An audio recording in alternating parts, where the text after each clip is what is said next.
चलिए शुरू करते हैं जीव विज्ञान बायोलॉजी।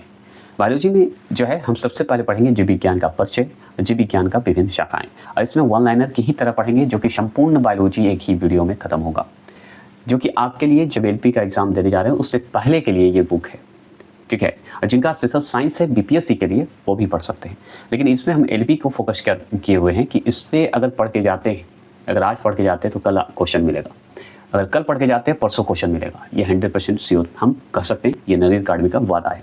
चलते हैं, तो पहला तो आपका बना जीव विज्ञान शब्द का प्रयोग जो है सर्वप्रथम 1801 में किसने किया? तो दो व्यक्ति थे, एक लैमार्क जी थे और एक ट्रेवी रेनस जी थे। तो याद किया, लैमार्क जो थे फ्रांस के रहने वाले थे और ट्रेवी रेनस जो थे जर्मनी के रहने वाले थे। तो दो वैज्ञानिक ने जीव विज्ञान शब्द का प्रयोग किया था 1801 में सर्वप्रथम।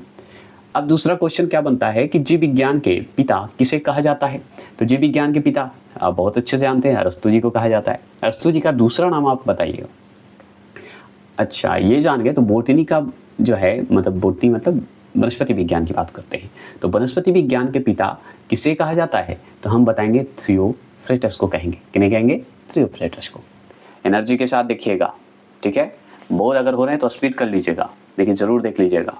और मेरी आवाज़ अगर नहीं पसंद आए तो म्यूट कर लीजिएगा, लेकिन पढ़िएगा ज़रूर, क्योंकि इससे ज़्यादा क्वेश्चन कहीं नहीं मिलेगा आपको।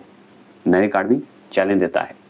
तो चलिए अब बात करते हैं जीव विज्ञान की विभिन्न शाखाओं के जनक, ठीक है। और क्वेश्चन मिले तो ज़रूर आके बताइएगा, क्योंकि इसके बाद मैं वीडियो नहीं डालूंगा। जो एग्ज़ाम में पेपर आएगा वो उसका चर्चा मैं नहीं करना चाहता, क्योंकि बड़े बड़े यूट्यूबर करते रहते हैं। मैं आगे फिर नेक्स्ट की तैयारी करवाऊंगा, एनटीपीसी की तैयारी में लग जाऊँगा। तो ज़रूर बताइएगा। जीव विज्ञान की विभिन्न शाखाओं के जनक बताएंगे। तो इसमें देखिए सबसे पहले है जीव विज्ञान, ठीक है। शाखा एक तरफ और जनक मतलब पिता। इसके जो है पिता कौन है? जीव विज्ञान के पिता मतलब बायोलॉजी के पिता किसे माना जाता है? अरस्तू जी को, अभी जस्ट पढ़े। अब वनस्पति विज्ञान मतलब बोटनी के पिता किसे माना जाता है? बता सकते हैं? तो थियोफ्रेटस को माना जाता है। देखिए इसे पता है, ये जो इतना शब्द लिखा है इसको आपको याद करने की आवश्यकता नहीं, बस ये जानिए जीवाश्म विज्ञान के जनक कौन है बताइए? तो लियोनार्डो डी विनिची। तो कौन है? डी विनिची। तो जीवाश्म विज्ञान के जनक अगर आपसे पूछेगा तो डी विनिची को लगा दीजिएगा। अब जीवाश्म विज्ञान का अगर बोले इंग्लिश में शब्द दे देता है कभी कभी, तो इसका नाम अगर आपको दे देगा तो आप बताइएगा पैलियोंटोलॉजी बोल दीजिएगा। तो पैलियोंटोलॉजी मतलब होता है जीवाश्म विज्ञान। तो उसके जनक कौन है? डी विनिची जी। आगे पढ़ेंगे, आगे सवाल करते हैं। तो देखिए सुजन निकी ऐसे है शब्द है, जो सुजन निकी है, इसको भी आपको नहीं पढ़ने की आवश्यकता है। सुजन निकी ऐसे शब्द तो नहीं देगा, लेकिन ये शब्द इंग्लिश वाला शब्द देगा। और इसके जनक कौन है बता सकते हैं? तो एफ गाल्टन जी है। अब सुजन निकी का अगर बोला जाए कि जनक कौन है तो एफ गाल्टन जी हैं। तो इसे क्या बोलते हैं? तो इसे बोला जाता है यूजीनिक्स बोला जाता है। तो यूजीनिक्स के जनक कौन है? एफ गाल्टन जी हैं। अब आपसे पूछे आधुनिक वनस्पति विज्ञान के जनक कौन है? मॉडर्न बोटनी के जनक कौन है? तो लिनियस जी हैं। लिनियस नाम है, लिनियस जी हैं। प्रतिरक्षा विज्ञान की बात करें तो प्रतिरक्षा का इंग्लिश क्या होता है? इम्यूनोलॉजी है। तो यहाँ पे इम्यूनोलॉजी कर दीजिएगा। तो इम्यूनोलॉजी के जनक कौन है? तो एडवर्ड जेनर हैं। देखिए जेनर भी दे देता है, जेनर भी दे देता है, ये जरूर ध्यान रखिएगा। अब अनुवांशिक की बात करते हैं, अनुवांशिक मतलब जेनेटिक्स की बात करते हैं, तो इसके जनक कौन है? ग्रेगर नाम ही है, ग्रेगर जॉन मेंडल बोला जाता है। ग्रेगर जॉन मेंडल जी हैं। अनुवांशिक का अगर पूछे या जेनेटिक्स का पूछे तो आप क्या बताइएगा? ग्रेगर जॉन मेंडल जी बताएंगे। आधुनिक की बात करते हैं तो मॉडर्न जेनेटिक्स मतलब आधुनिक अनुवांशिक की बात करते हैं, तो इसके जनक कौन है? तो ये हैं कौन? टी.एच. मॉर्गन, नाम ही है मॉर्गन। टी.एच. मॉर्गन शब्द का इस्तेमाल करेंगे। आपसे और क्या पूछेगा? तो आपसे और पूछेगा कोशिका विज्ञान। और देखिए कोशिका विज्ञान में यहाँ पे शी की जगह पे जी कर दिया है, तो यहाँ पे कोशिका विज्ञान को हम क्या बोलते हैं बता सकते हैं? तो साइटोलॉजी बोलते हैं। तो साइटोलॉजी के जनक कौन है? रॉबर्ट हुक जी। तो ये तो डायरेक्ट पूछता है ना कि कोशिका विज्ञान के जनक कौन है? रॉबर्ट हुक जी। उनकी जगह पे हो सकता है कोशिका विज्ञान की जगह पे दे दे साइटोलॉजी के भी जो है जनक कौन है? तो रॉबर्ट हुक। ठीक लगा दीजिएगा। अब देखिए दो ढंग से बोला जाता है। पादप जो शरीरिकी जो देख रहे हैं आप, यहाँ पे है प्लांट एंटोनोमी। तो प्लांट एंटोनोमी के जनक कौन है? एनग्रीव है।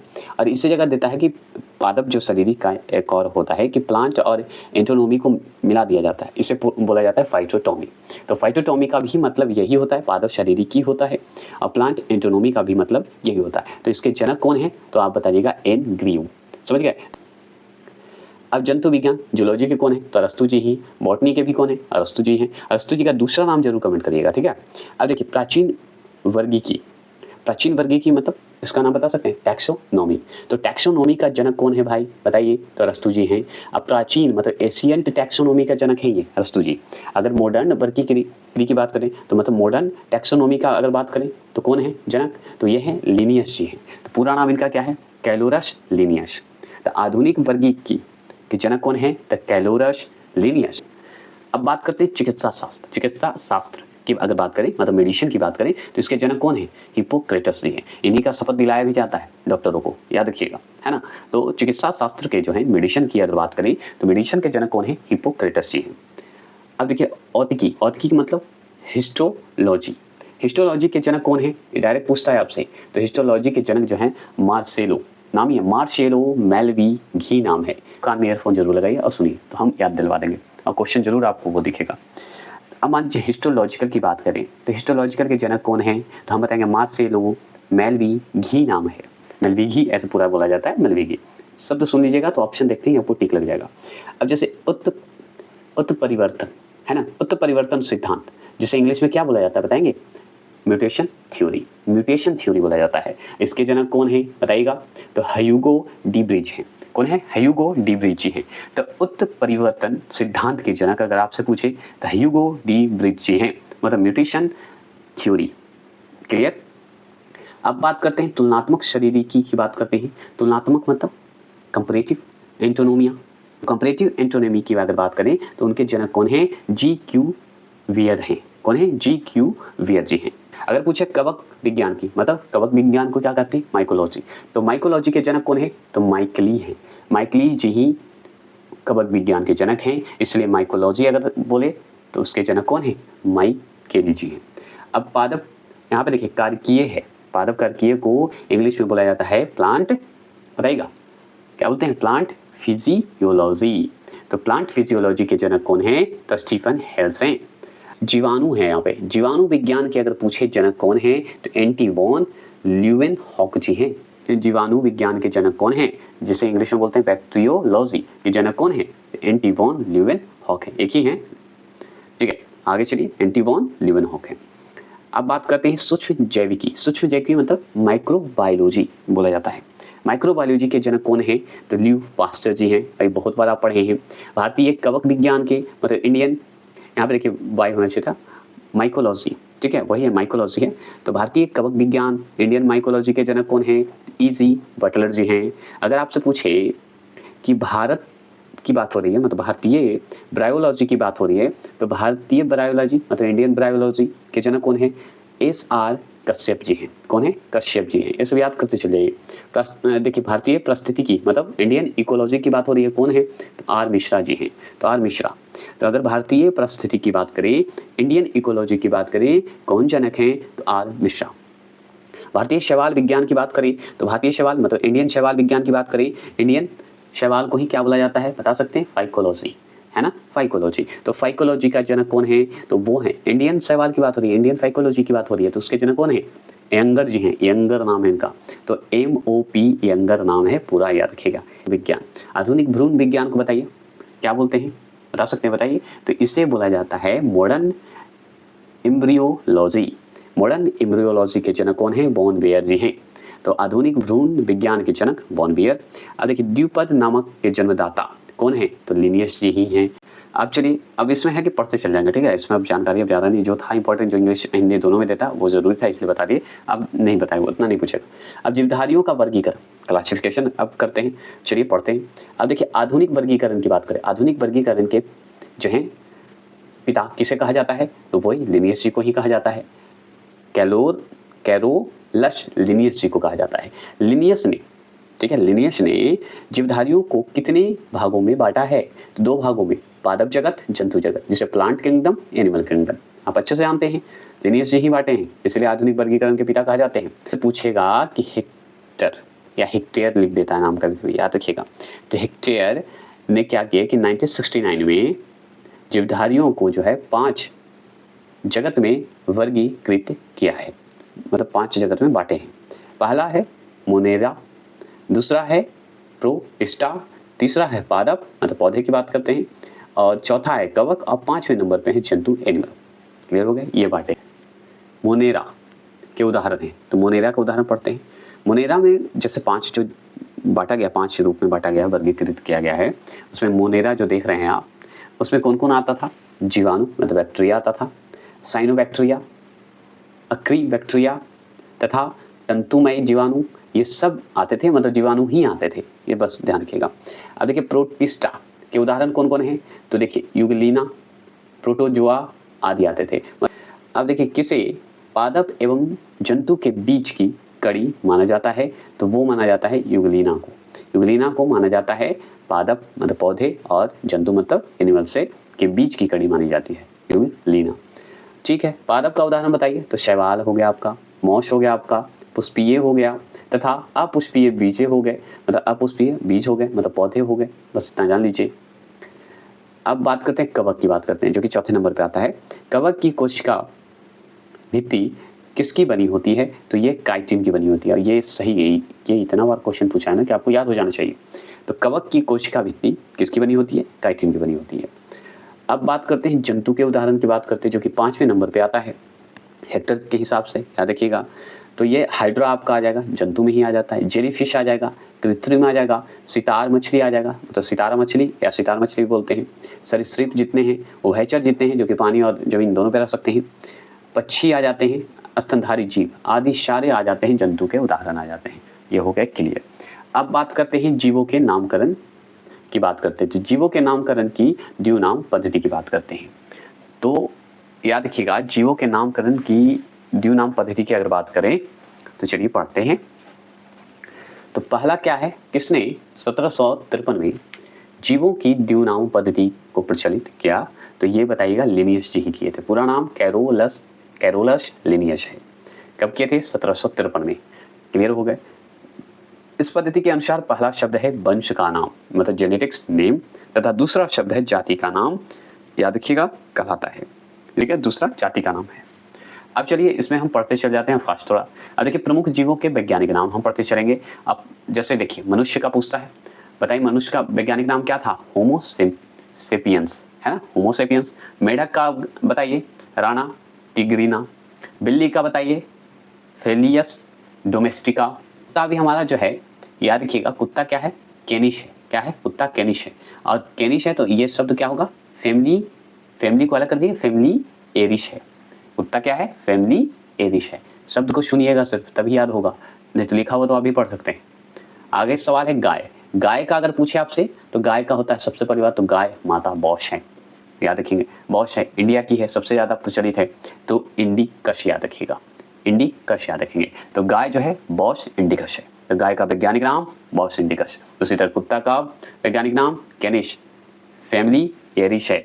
बिल्ली का बात करें तो फेलिस तो है ही, डोमेस्टिक है, डोमेस्टिका है। मेढक का अगर बात करें वैज्ञानिक नाम तो राणा, नाम ही है राणा क्योंकि चलता रहता है राणा। टिग्रीना, टिग्रीन मतलब टी टी टी टी आवाज़ देता रहता है ना। मनुष्य की बात करें तो मनुष्य तो भाई होमो सेपियंस है। तो ये सब वैज्ञानिक नाम याद हो गए। अब चलिए शेर की बात करते हैं। अब शेर का नाम सुनते ही आपको याद होगा पैंथर। पैंथरा लियो बोला जाता है शेर को। अगर शेर का वैज्ञानिक नाम अगर आपसे पूछे तो पैंथरा लियो बताइएगा। लियो मतलब लाइन इंग्लिश में। चलिए आगे बात करते हैं सरसों। सरसों का अगर पूछे वैज्ञानिक नाम तो आप बताइएगा वेरी शकन। क्या बोलिएगा? वेरी शकन कैंपोर स्ट्रेस। क्या बोलिएगा? कैंपोर स्ट्रेस बताइएगा। तो सरसों का अगर पूछे वैज्ञानिक नाम तो आप बताइएगा वेरी शकन कैंपोर स्ट्रेस। सब सुनते जाइए, ठीक है। और आपको पक्का जो है क्वेश्चन अगर आपको ये पढ़ने के बाद मुख्य टेस्ट दीजिएगा तो और आपको फायदा करेगा, और नहीं टाइम है तो बस ये पढ़ के जाइए, हो जाएगा। मक्खी की बात करते हैं। तो मक्खी का वैज्ञानिक नाम अगर आपसे पूछेगा तो क्या बताएगा? मस्का डोमेस्टिका। सोचिए, मस्का डोमेस्टिका। बिल्ली का क्या था, पढ़े थे ना आप? फेलियस डोमेस्टिका। मक्खी की बात करते हैं तो मक्खी का अगर बात करें तो ये तो पढ़ दी। गेहूं की बात करते हैं। गेहूं का क्या था? ट्रिटिकम एस्टिबम है, गेहूं का वैज्ञानिक नाम है। तो आपसे पूछेगा गेहूं का वैज्ञानिक नाम तो आप बोलिएगा ट्रिटिकम है, एस्टिबम है। क्या है? एस्टिबम है, याद हुआ। अब धान का पूछते हैं आपसे कि वैज्ञानिक नाम बताइए, बहुत इंपॉर्टेंट है। गेहूं का जैसे आप जान गए तो गेहूं का जाना, उसी तरह धान का भी तो बताइए। तो धान का वैज्ञानिक नाम आपसे पूछेगा तो आप बताइएगा ओराइजा सटाइवा। ओराइजा सटाइवा जो है धान का वैज्ञानिक नाम है। अब सटाइबा नीचे से काटते हैं कि नहीं या ऐसे याद रख सकते हैं।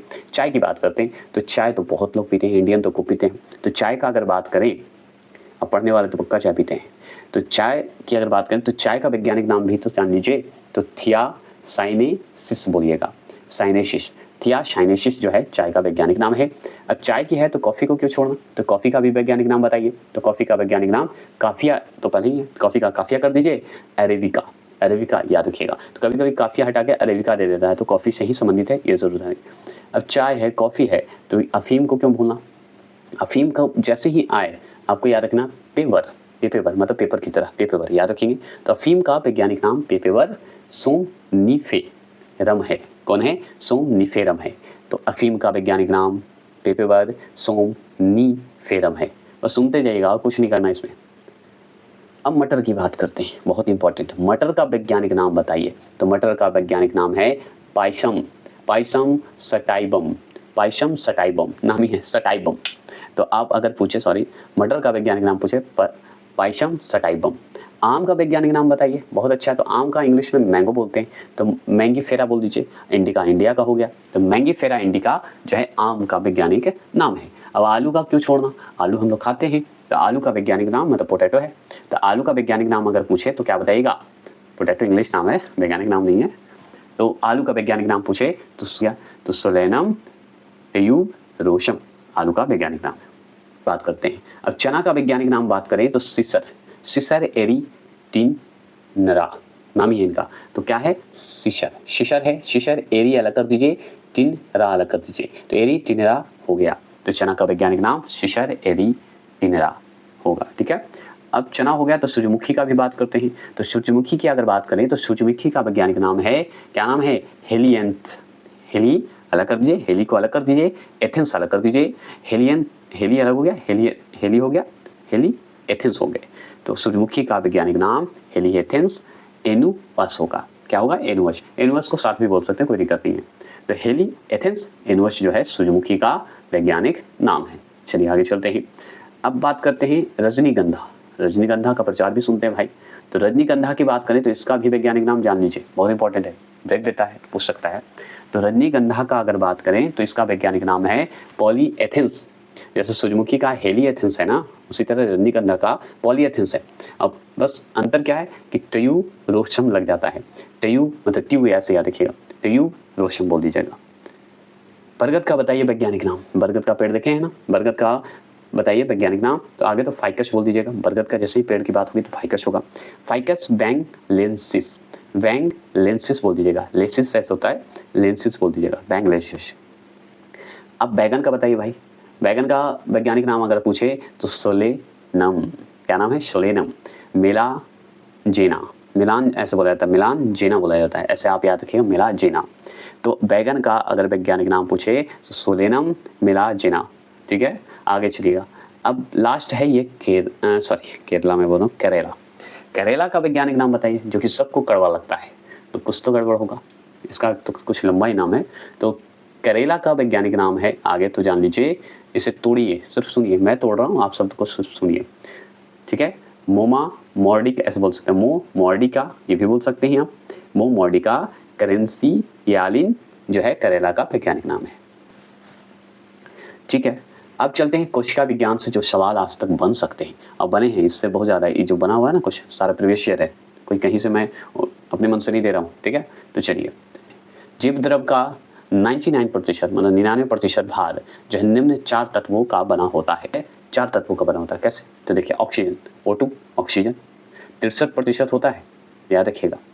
C कार्बन 20% होता है, H2 मतलब हाइड्रोजन 10% होता है, नाइट्रोजन 2.5% होता है, सबसे ज़्यादा तो ऑक्सीजन, कार्बन और हाइड्रोजन ये चीज़ है।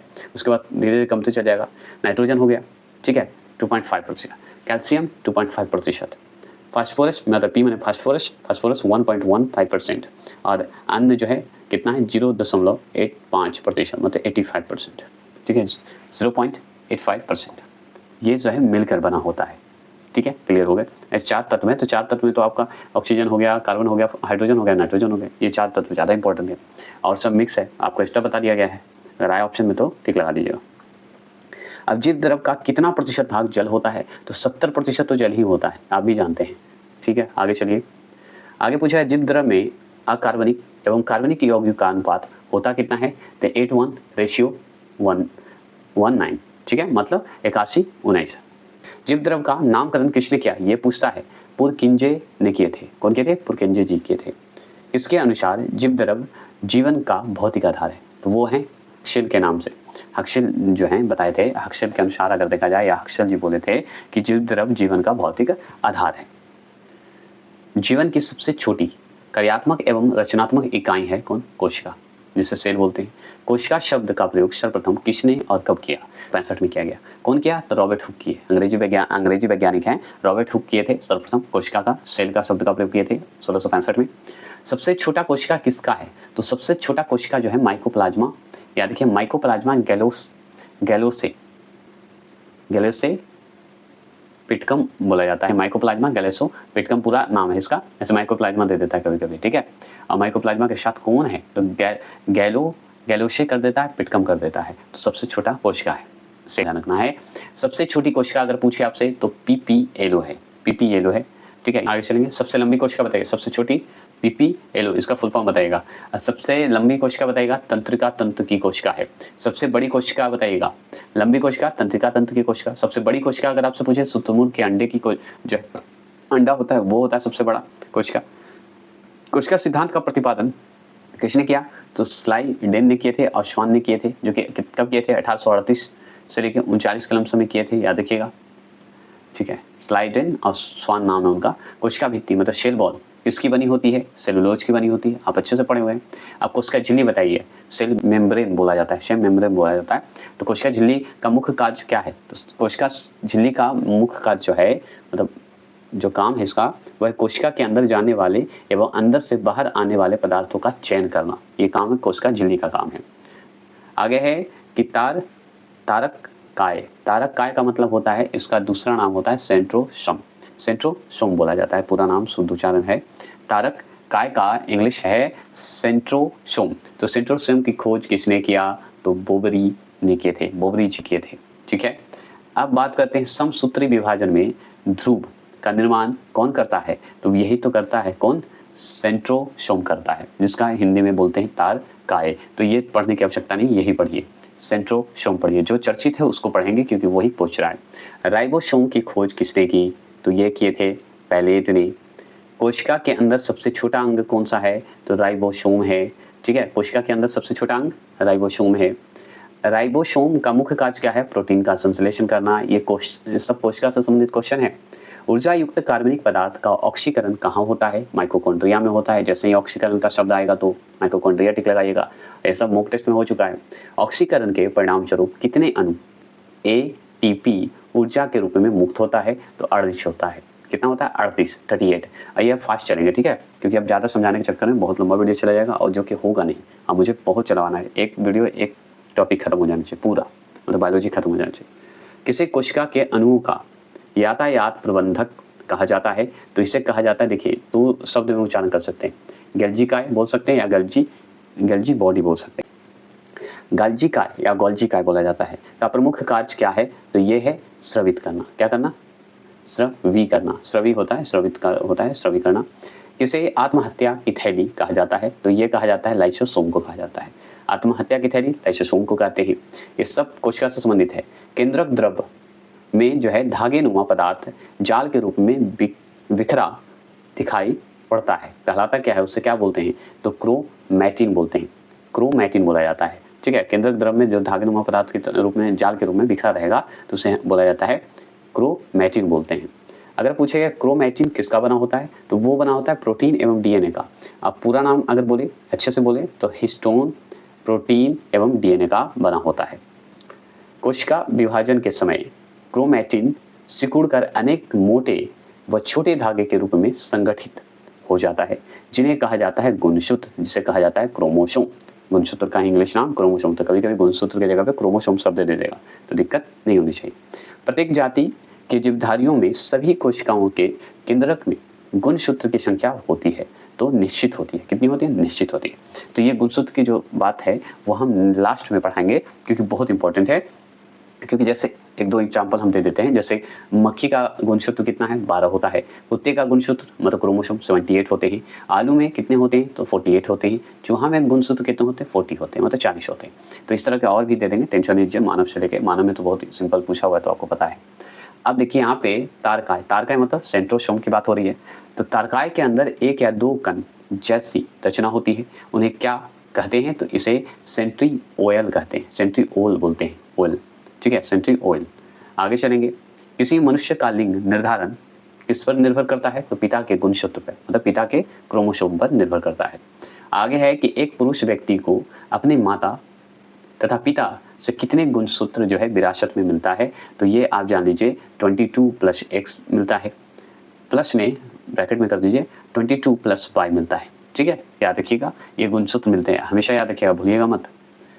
आगे है कि एक स्त्री को अपने माता पिता से कितने गुणसूत्र विरासत में मिलते हैं। देखिए यहाँ पे पुरुष को मिला था कितना 22 + x मिला था, 22 + y मिला था।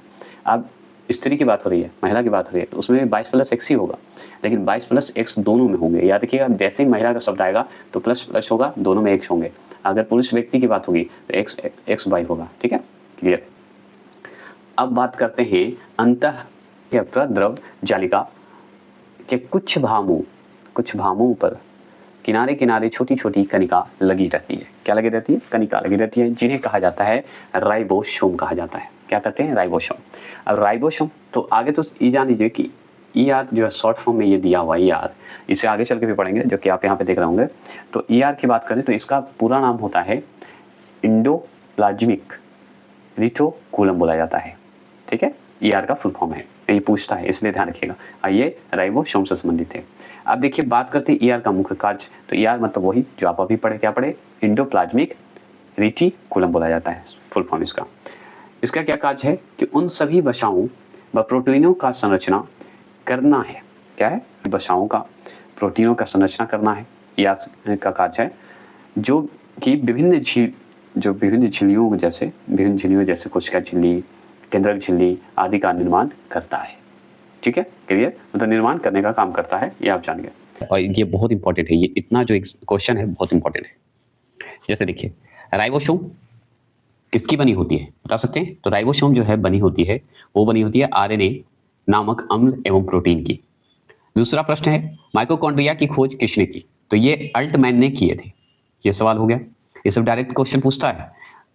DNA का पूर्ण रूप मतलब फुल फॉर्म बताना है, RNA का पूर्ण रूप बताना है, तो DNA का क्या होगा बता सकते हैं? तो DNA का होता है डीऑक्सी, आगे तो डीऑक्सी अलग कर दीजिए, डीऑक्सी राइबो, या देखिए राइबो न्यूक्लियर, या देखिए न्यूक्लियर ऐसे बोलते हैं, न्यूक्लियर, तो डीऑक्सी राइबो न्यूक्लियर एसिड, ये RNA का। तो RNA का ही होता है सबसे बड़ी बात कि R से होता है, क्या होता है, राइबो न्यूक्लियक, और A से होता है एसिड, बात खत्म। N से होता है न्यूक्लियक, राइबो को अलग कर दीजिए, न्यूक्लियक अलग कर दीजिए और एसिड लगा दीजिए, तो DNA RNA याद हो गया है ना। तो DNA में और RNA में बस थोड़ा सा अंतर है कि D पहले लग जाता है, डीऑक्सी लग जाता है, और राइबो तो रहेगा ही, न्यूक्लियक रहेगा ही और एसिड रहेगा ही, तो ये DNA का फुल फॉर्म हो गया।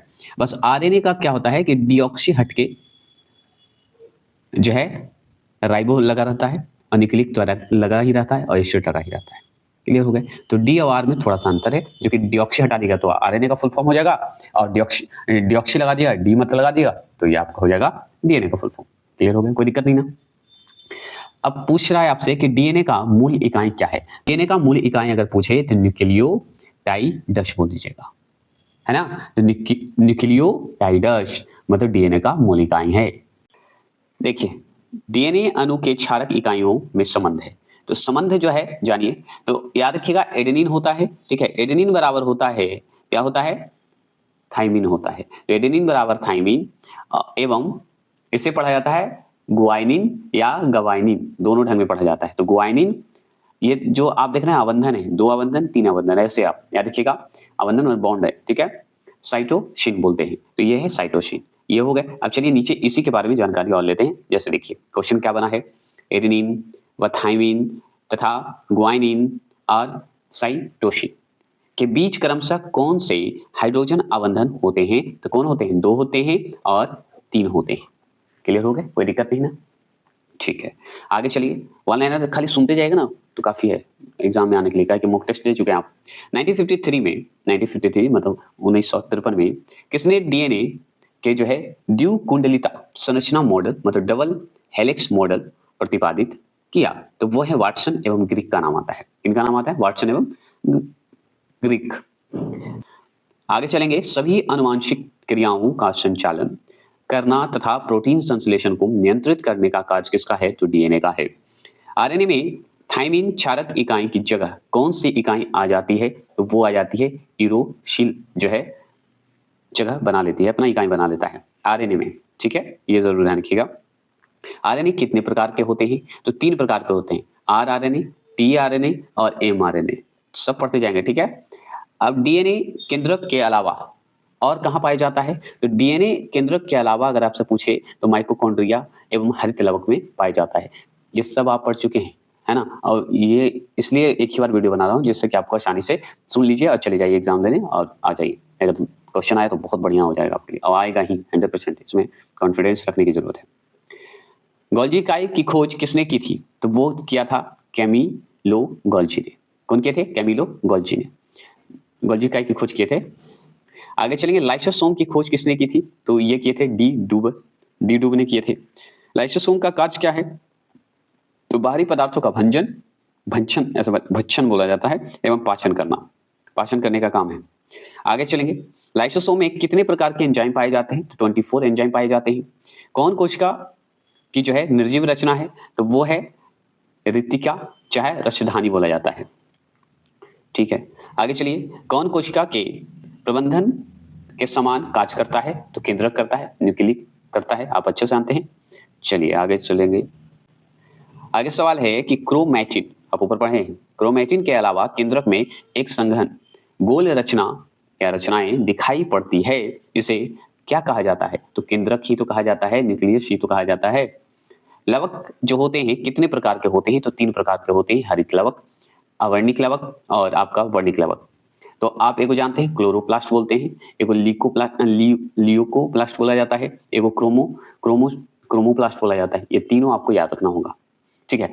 हरित लवक में कौन सा हरे रंग का पदार्थ होता है? तो क्लोरोफिल होते हैं। क्या होते हैं? क्लोरोफिल होते हैं। अवर्णिक लवक जिसे हम क्या बोलते हैं? ल्यूकोप्लास्ट बोलते हैं। तो अवर्णिक लवक कहाँ पाया जाता है? तो जड़ तथा भूमिगत तनों में पाया जाता है। वर्णिक लवक जिसे हम बोलते हैं, क्या बोलते हैं? अभी जस्ट पढ़े हैं वर्णिक लवक को, क्रोमोप्लास्ट बोलते हैं। का उदाहरण जो है याद रखिए, टमाटर और गाजर। तो गाजर में लाइकोपीन होता है और टमाटर में लाइकोपीन होता है, गाजर में कैरोटीन या विटामिन होता है। तो ये जो है वर्णिक लवक है, जिसमें टमाटर और गाजर का एग्जांपल दिया गया है। तो टमाटर में लाइकोपीन जो कि वर्णिक लवक है, ठीक है, और गाजर में आपको कैरोटीन जो कि वर्णक लवक है। कोशिका विभाजन का सर्वप्रथम जो है 1855 में किसने देखा? तो वो देखे थे विरचाऊ ने देखे थे, विरचाऊ नाम है उनका। कोशिका विभाजन को सर्वप्रथम 1855 में देखे थे, यही खोज किए थे। मतलब समसूत्री विभाजन की प्रक्रिया को जंतु कोशिकाओं में सबसे पहले किसने देखा? तो वो देखे थे वाल्टर फ्लेमिंग ने देखे थे। वाल्टर फ्लेमिंग ये देखे थे आपको। कोशिका विभाजन कितने प्रकार का होता है? तो 3 प्रकार का होता है। असूत्री विभाजन किसमें होता है? तो वो होता है नीलहरित शैवाल, ईस्ट, अमीबा और प्रोटोजोआ आदि में जो है आपका होता है असूत्री विभाजन, है ना। अब देखिए समसूत्री विभाजन बात करते हैं, किसमें होता है? तो वो कायिका कोशिका में होता है, कायिका जो है कोशिका में होता है। अब देखिए अर्धसूत्री विभाजन बताइए किसमें होता है? तो जनन कोशिका में होता है, ठीक है ना। तो असूत्री विभाजन, समसूत्री विभाजन, अर्धसूत्री विभाजन, ये सब आप जान लीजिए, बहुत इंपॉर्टेंट है, खाली सुनते चल जाइए। समसूत्री विभाजन में प्रत्येक संतति, ठीक है, कोशिका में गुणसूत्र मतलब क्रोमोसोम की संख्या जनन कोशिका की तुलना में कितना होता है? तो ये बराबर ही माना जाता है, ठीक है। आपसे पूछे अर्धसूत्री विभाजन में एक कोशिका में या एक कोशिका से कितनी कोशिकाओं का निर्माण होता है? तो 4 कोशिकाओं का निर्माण होता है। अगर एक कोशिका है ना अर्धसूत्री विभाजन में, तो 4 कोशिकाओं का निर्माण होता है। अर्धसूत्री विभाजन की खोज सर्वप्रथम वीजमैन ने की थी, लेकिन इसका सर्वप्रथम विस्तृत अध्ययन किसने किया? तो वो किए थे स्टार्स वर्गर ने किए थे, ठीक है। दोनों में अंतर है। अब देखिए रिट्रोवायरस में कौन सा आनुवांशिक पदार्थ होता है? तो ये सिग्नल क्या होता है, आरएनए तो होता ही है, आप जानते हैं सेंट्रेंड होते हैं, सेंट्रेंड होते हैं, लेकिन कौन सा, सिग्नल सेंट्रेंड आरएनए होता है। आगे पढ़िएगा, प्रजनन संबंधी सूचना किसमें एकत्रित रहती है, तो डीएनए में रहती है। डीएनए संश्लेषण का प्रतिपादन किसने किया था, तो ये किए थे कार्ल वर्ग ने किए थे, कार्ल वर्ग नाम है इनका। कोशिका का ऊर्जागृह कहे जाने वाले माइटोकॉन्ड्रिया जो है, माइटोकॉन्ड्रिया नाम सर्वप्रथम किसने दिया, तो वो दिए थे शी वेंडा ने दिए थे, शी वेंडा नाम है इनका। डीएनए के पृथक्करण एवं शोधन की तकनीक का विकास किसने किया, तो वाटसन एवं ग्रिक किए थे। साइटोकाइनेसिस, ठीक है, साइटोकाइनेसिस में किसका विभाजन होता है, तो कोशिका द्रव का विभाजन होता है। जीव द्रव्य सिद्धांत की खोज किसने की, तो वॉन मोल ने की थी। बस सुनते जाइएगा क्योंकि अब टाइम नहीं है आपके पास, है ना, ये सुनना आपके लिए बहुत जरूरी है, इंपॉर्टेंट है। मनुष्य में गुणसूत्र की द्विगुणित संख्या कितनी है, 46 है, सब पढ़ चुके हैं आप लोग, है ना। गुणसूत्रों पर बहुत से जीन जो है स्थित होते हैं, इसका कार्य है एक पीढ़ी से दूसरे पीढ़ी तक आनुवंशिक गुणों को हस्तांतरित करना, ये भी क्लियर हो गए। अब बात करते हैं जेनेटिक शब्द का प्रयोग सर्वप्रथम किसने किया, तो डब्ल्यू वाटसन ने किए थे। देखिए, वंशानुक्रम का नियम संबंधी सिद्धांत किसने दिया, तो ग्रेगर जोहन मेंडल ने दिया था। कौन दिए थे, मेंडल जी दिए थे। आगे बोलता है कि एक जीन एक एंजाइम सिद्धांत का प्रतिपादन किसने किया, तो ये किए थे टैटम नाम है, और एक नाम है विल्डल, विल्डल और टैटम ने, याद रखेंगे। जीन जो है शब्द सर्वप्रथम प्रयोग किसने किया, तो वो किए थे जोहान्स ने, जो कि 1909 में किए थे। ठीक है, थोड़ा सा धुंधला है, सुन लीजिए खाली। आपसे पूछ रहा है जीवधारी के जो लक्षण प्रत्यक्ष रूप में दिखाई पड़ता है उसे कहा जाता है, क्या कहा जाता है, फिनोटाइप कहा जाता है। क्या कहते हैं, फिनोटाइप कहा जाता है। ठीक है, ये जरूर ध्यान रखिएगा। आगे चलते हैं।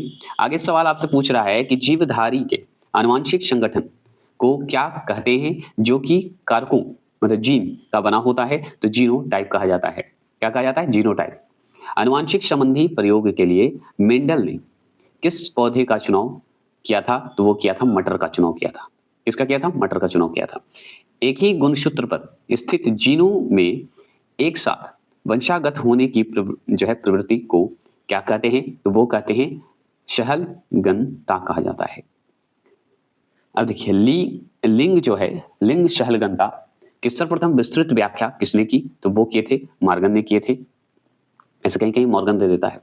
मनुष्य में पाए जाने वाले लिंग शहलगन जो गुण है का उदाहरण कौन कौन है, तो रंग वर्णद्धता, मतलब ये जेनेटिक है एक तरह से, गंजापन, है ना, हीमोफीलिया, मायोपिया और हाइपरट्राइकोसिस, ये सब जो है हमारा लिंग पे निर्धारित होता है। मतलब एक तरह से जेनेटिक्स ही है ना, ये चलते रहता है, वंश के अनुसार ही चलता है। चलिए आगे चलते हैं, वो सब बात तो बाद में, इतना तो आप पढ़ चुके हैं। गुणसूत्र क्रोमोसोम का नामकरण किसने किया, डब्ल्यू वाल्डेयर ने किए थे। वाल्टेयर कहीं कहीं दे देता है, ठीक है, ये जरूर ध्यान रखिएगा। गुणसूत्रों में पाए जाने वाले आनुवंशिक पदार्थ को क्या कहते हैं, जीनोम कहते हैं, पूरा नाम है इनका जीनोम कहते हैं। जिनकी आधुनिक विचारधारा, जिनकी मतलब आनुवंशिक की बात हो रही, जिनकी आधुनिक विचारधारा किसने प्रस्तुत की, तो एस वेंजर ने की थी, 1956 में किए थे। ठीक है, 1956 में किए थे। किस वैज्ञानिक के प्रयोग से यह साबित हुआ कि डीएनए एक आनुवंशिक पदार्थ है, तो वो किए थे चेज किए थे। कौन किए थे, चेज और हर्से, तो हर्से एवं चेज ने किए थे। डीएनए का आनुवंशिक कोड किस वैज्ञानिक ने ज्ञात किया, तो वो किए थे डॉक्टर हरगोविंद खुराना।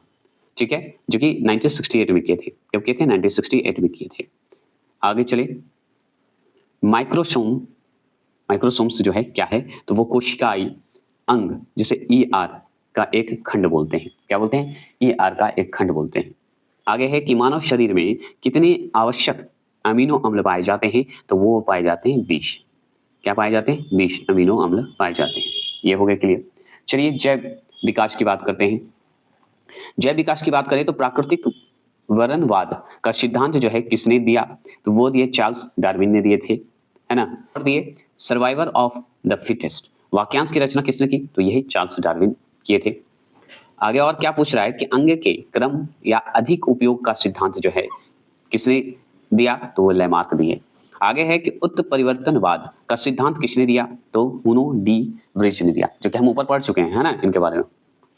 मनुष्य में लगभग कितने अवशेषी अंग पाए जाते हैं? तो 100 जो है अवशेषी अंग पाए जाते हैं। सर्वप्रथम संश्लेषी जीव कौन से थे या कौन थे? तो आप बताइएगा साइनोबैक्टीरिया था, याद रखिएगा। पक्षियों एवं स्तनी वर्ग के जंतु का विकास किससे हुआ? तो सरीसृपों से ही हुआ है, ठीक है। आगे है कि लैमार्क का सिद्धांत जो कि 1809 में उनकी किस पुस्तक में प्रकाशित हुआ है? तो वो पुस्तक का नाम है फिलोसफी जूलॉजिक नाम है, फिलोसफिक जूलॉजिक नाम है।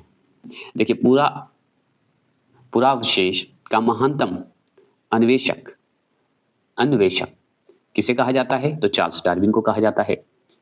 अब डार्विन ने 1831 में विश्व का भ्रमण किया, तो बीगल नामक सर्वेक्षण क्या किए थे? भ्रमण किए थे, घूमे थे। और भी डार्विन से सबसे ज्यादा सवाल बनता है। दिया हुआ द ओरिजिन ऑफ स्पीसीज पुस्तक के लेखक कौन है? तो चार्ल्स डार्विन ही तो है। आगे चलें। आगे सवाल है पादप जगत का वर्गीकरण। पादप जगत पेड़ पौधे की बात हो रही है, इसमें भी क्या जो है सवाल बनता है, तो सुन लीजिए। पादप जगत जो है कितने वर्ग हैं? पादप जगत के कितने वर्ग हैं? तो 2 हैं। पहला है अपुष्पीभिद और दूसरा है पुष्पोभिद। आप अपने हिसाब से याद करते जाइएगा, हम फास्ट चलते नहीं चलेंगे तो टाइम लग जाएगा।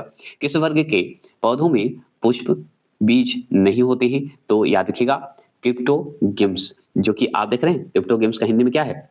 अपुष्पोभिद, जो कि आप देख रहे हैं क्रिप्टोगेम्स। अब क्रिप्टोगेम्स पढ़ लिए। अब चलिए आगे पढ़ते हैं। देखिए बात करते हैं जो आप पढ़े ऊपर क्रिप्टोगेम्स, जिसे हिंदी में बोला जाता है अपुष्पोभिद, जो कि हम ऊपर पढ़े। तो आगे तो पादप जगत के कितने वर्ग थे? 2 वर्ग थे, जो कि हम पढ़े। क्या पढ़े? अपुष्पोभिद, जिसमें से हम यहाँ पढ़े क्रिप्टोगेम्स, जिसका नाम है अपुष्पोभिद ही। तो आगे ये जान लेते हैं, उसके बाद आगे पढ़ेंगे। तो क्रिप्टोगेम्स के 3 वर्ग हैं। 3 वर्ग हैं, तो 3 वर्ग कौन कौन है? पढ़ लीजिए। थैलोफाइटा, ब्रायोफाइटा और टेरियोफाइटा। 3 हैं क्रिप्टोगेम्स का, मतलब किसका?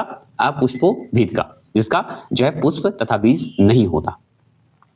अब देखिए इसमें भी अभी बटा हुआ है, अभी हम अपुष्पोभिद ही पढ़ेंगे, मतलब क्रिप्टोगेम्स के ही बारे में पढ़ेंगे कि वनस्पति जगत का सबसे बड़ा समूह होता है तो थैलोफाइटा होता है।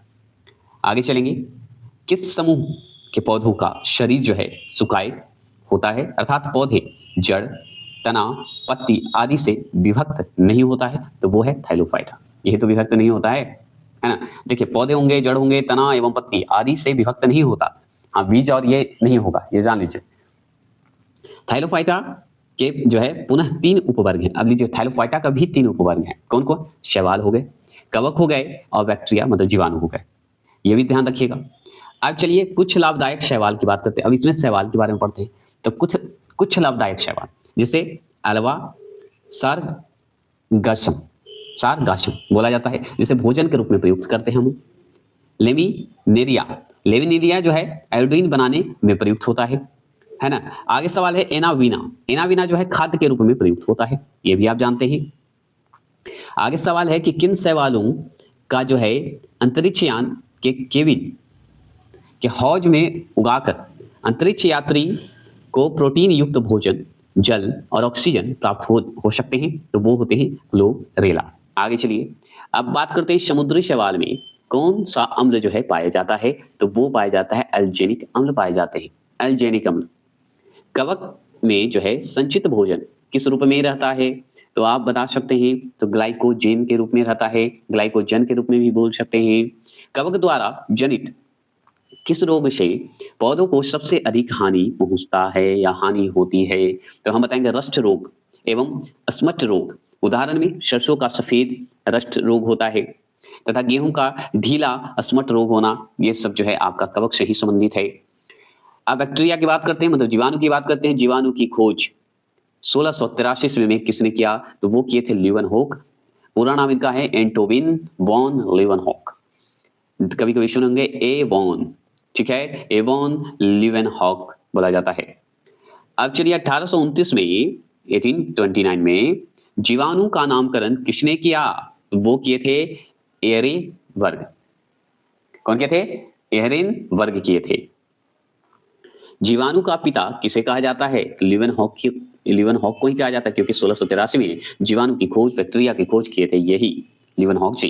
किसने कॉलरा तथा तपेदी के जीवाणुओं की खोज की तथा रोग का जो है जन्म सिद्धांत बताया तो वो रावर्ट बोला जाता है, कोच जी थे, रावर्ट कोच जी थे। ऐसे रॉबर्ट कोच कहीं दे देता है तो रावर्ट कोच जी थे। बस मेरा पॉइंट ऑफ व्यू बोलने का ये मत समझिएगा कि गलत मैं बोल रहा हूँ, ये समझिए कि मैं याद करवाने के पॉइंट ऑफ व्यू से ये बात बोल रहा हूँ। कभी कभी होता है कि क्वेश्चन बन के प्रिंट में कुछ गड़बड़ हो जाती है, रावर्ट हो जाता है, कभी रॉबर्ट हो जाता है, तो याद रखिए मेन तो कोच जी हैं। इस चीज को ध्यान रखिएगा। इसलिए मैं बोल किस समूह को वनस्पति जगत का एम्फीबिया वर्ग कहा जाता है तो उसे ब्रायोफाइटा कहा जाता है। क्या कहते हैं? ब्रायोफाइटा कहते हैं। मॉस किस वर्ग का पादप है, मतलब पौधा है, तो ब्रायोफाइटा का है, जो कि हम ऊपर पढ़ चुके थे। ब्रायोफाइटा किसका है? अभी सब पढ़ रहे हैं, अभी कोई अभी पुष्प भित्ति का ज्यादा नहीं पढ़ रहे हैं। आगे चलेंगे। अस्फेगनम मॉस का प्रयोग जो है किस रूप में होता है? तो ईंधन तथा एंटीसेप्टिक के रूप में होता है। आगे भी पढ़ते हैं। कौन सा जो है जीव चावल की फसल के लिए जैव उर्वरक का कार्य कर सकता है? तो वो है नीलहरित शैवाल होता है। चलिए, कौन सा एक जीव चावल की फसल के लिए जैव उर्वरक का कार्य कर सकता है? तो वो नीलहरित शैवाल कर सकता है। फिर आगे पढ़िए कि कपास के कीटरोधी पौधे, जो कीटरोधी पौधे आनुवांशिक इंजीनियरिंग द्वारा एक जीन को निविष्ट कर निर्मित किए गए हैं, यह किससे जो है लिया गया है? तो ये जीवाणु से ही लिया गया है, मतलब बैक्टीरिया से ही लिया गया है। सहजीविता का सर्वोत्तम उदाहरण कौन सा है? तो कवक एवं शैवाल से निर्मित लाइकिन जो है ये सर्वोत्तम माना जाता है। अब बात करते हैं कि सिलिका उद्योग में कौन सा जीवाणु जो है प्रयुक्त होता है, मतलब बैक्टीरिया, तो वो होता है एसिटी। एसिटी कौन सा?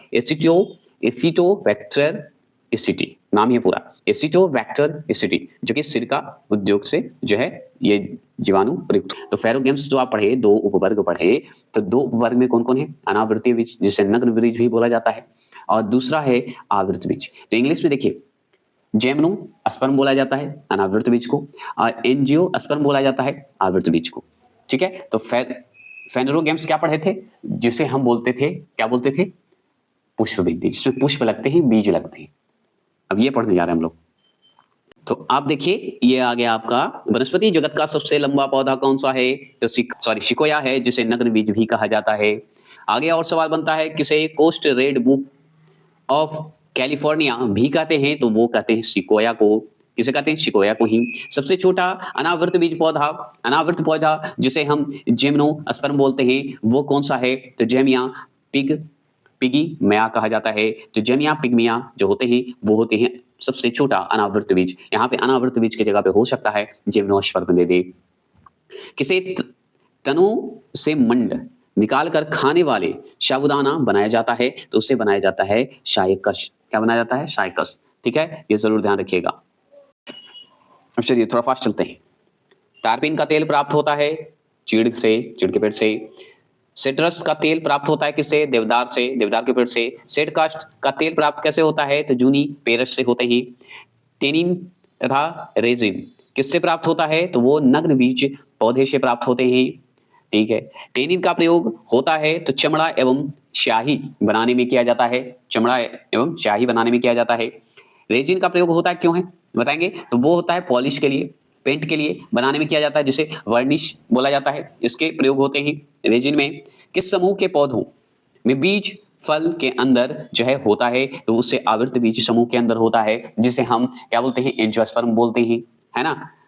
फल के अंदर होते हैं बीज। बीजपत्रों की संख्या के आधार पर पौधे को दो वर्गों में विभाजित किया गया है। तो एक बीजपत्रीय पौधे को अलग कर दिया गया है, दूसरा द्विबीजपत्रीय पौधे में जो है बताया गया है। तो दो हैं, एक बीजपत्रीय पौधे, एक दो बीजपत्रीय पौधे। तो दो वर्गों में बांटा गया है कि नहीं बीजपत्रों को, याद रखेंगे। अब चलिए जरा थोड़ा सा और जान लेते हैं पर्यावरण अनुकूलन के आधार पर पौधे का वर्गीकरण। तो पौधे के एक तरफ प्रकार हैं आपके, क्या है? पौधे के एक तरफ आपके प्रकार हैं और पर्यावरण अनुकूलन है। जैसे जलोभिद्ध जो है जल में उगने वाले पौधे को बोलते हैं। समोभिद्धी मतलब समान मृदा में उगने वाले, मृदा मतलब मिट्टी में उगने वाले। अब मरुदभिद्धी मतलब मरुस्थल में उगने वाले, है ना। मरुदभिद्धी मतलब मरुस्थलीय क्षेत्रों में उगने वाले। ये सब पढ़ चुके हैं आप मॉक टेस्ट में।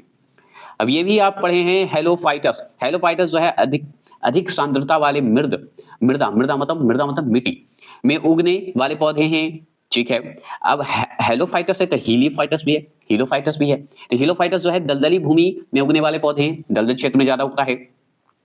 ठीक है। अब देखिए ऑजिलोफाइटस। अब ऑजिलोफाइटस क्या है कि अम्लीय मृदा में उगने वाले पौधे होते हैं, अम्लीय क्षेत्र में, अम्लीय मिट्टी में। अब देखिए सेमोफाइटस जो होते हैं, सेमोफाइटस जो होते हैं बालू में उगने वाले पौधे को कहते हैं।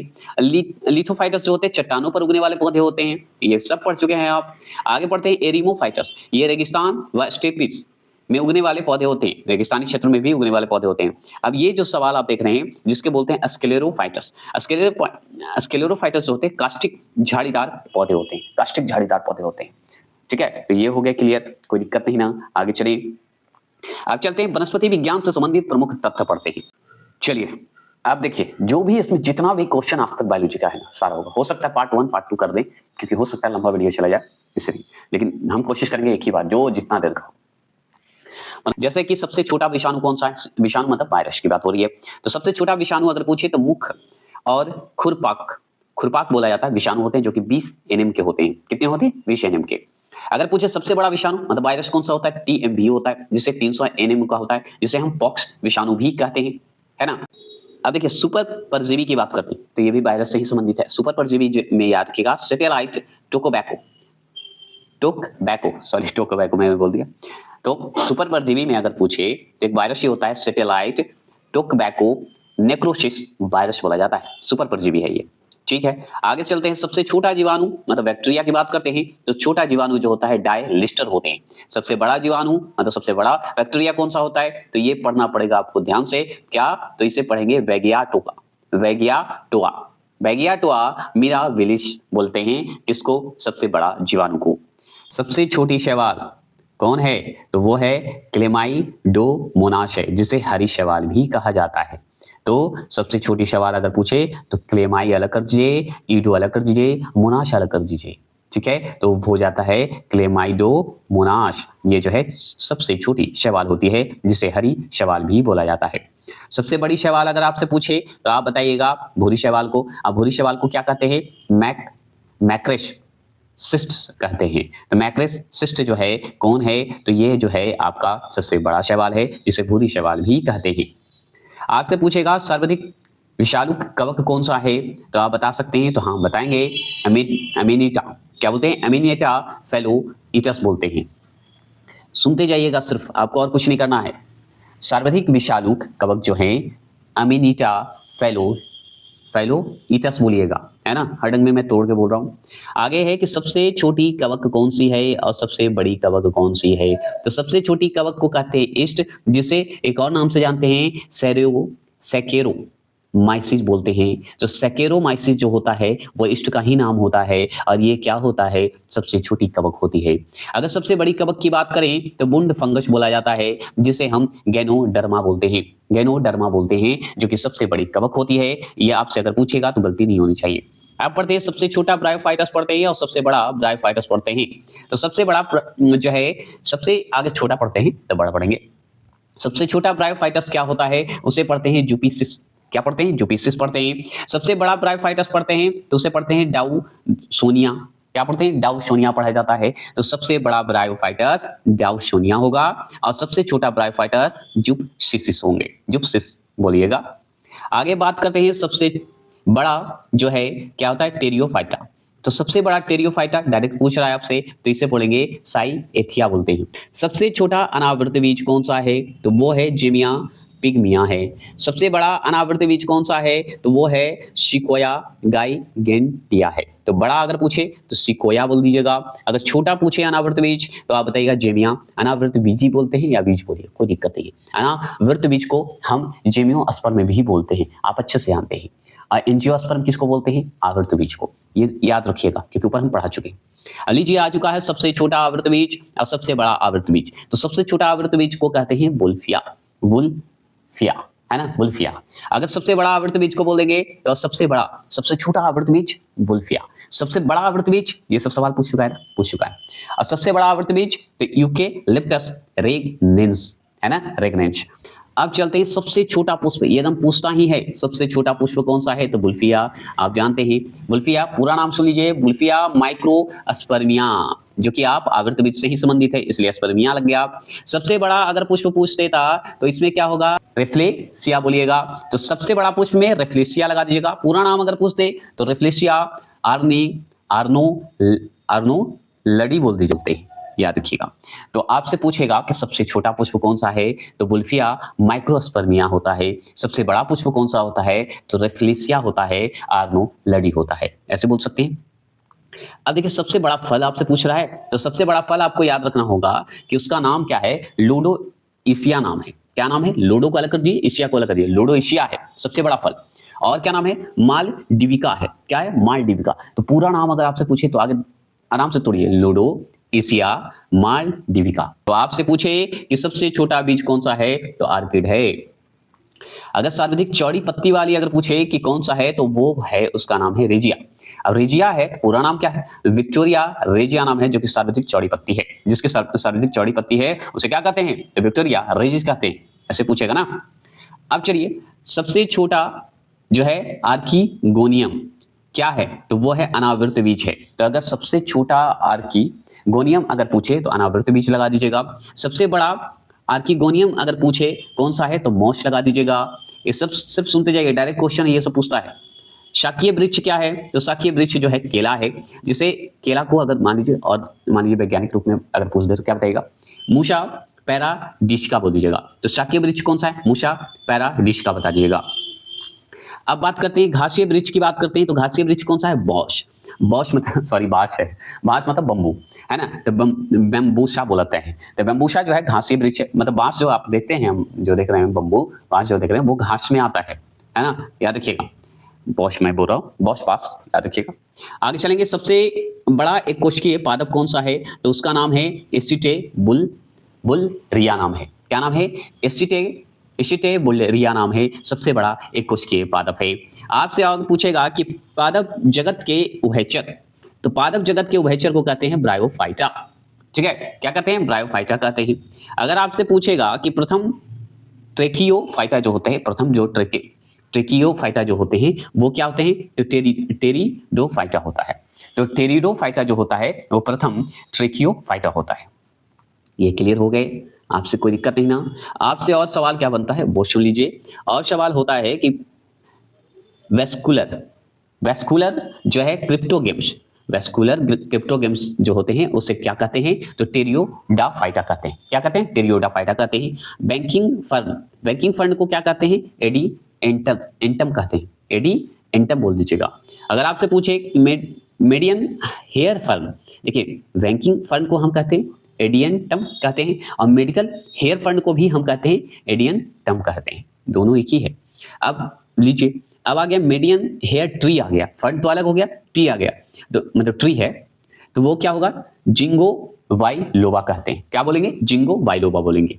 और चलिए, पादप जगत का जोकर किसे कहा जाता है, तो उसे माइक्रोप्लाज्मा को ही कहा जाता है।